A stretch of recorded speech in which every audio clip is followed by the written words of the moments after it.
If we can create an experience consistently where over and over again we hear from our customers how much they love it, and if we can create an environment that people love working in, is that going to have an impact on every element of the company, including the value of the company? Now, that's a leading question because I wouldn't ask it if the answer was no. The answer is yes, but don't take it from me.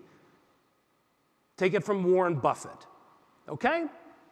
Most successful investor in companies on the planet, maybe in history. And he's been asked many times the secret to his success.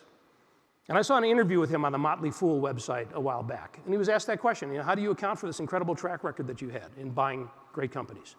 And he said the usual stuff you'd expect him to say about his analytical ability, et cetera. But then he said, even when everything looks great on paper, he said, before I buy a company, I have to sit down in the same room with the CEO, and I have to look into his or her eyes.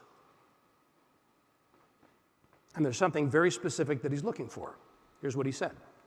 I look into their eyes and I try to figure out whether they love the money or if they love the business. If they don't love the business, I can't put my money into it. If they do love the business and he buys the company, then he said, my job is to make sure I don't do anything that kills that love of that business.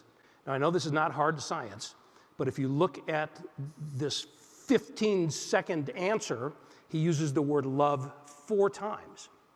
And he goes on to say that one of the reasons that's so important is that if he looks into their eyes and he doesn't see the love, but he sees the dollar signs and he hears the cash register ringing in the distance, for those of you who remember what cash registers are, he said, then I know that the only thing this person is interested in is the exit strategy, how quickly they can stuff the money from this transaction in their own pockets and get the hell out of there. And I'm trying to invest in an asset, in a company that's going to grow in value over time, and that's not going to happen unless the love is there.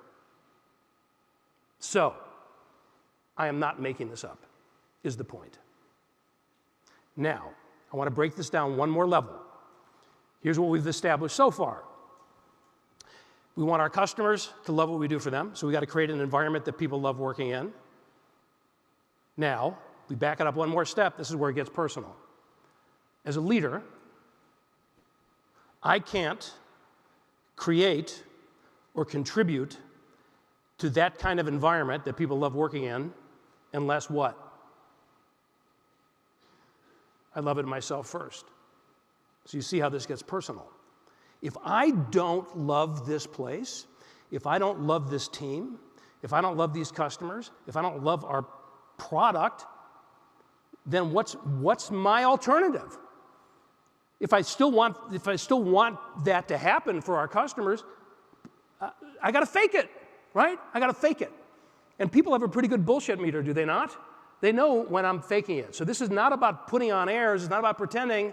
It's about authenticity. It's got to be real. So the question then is, what is my connection to this work?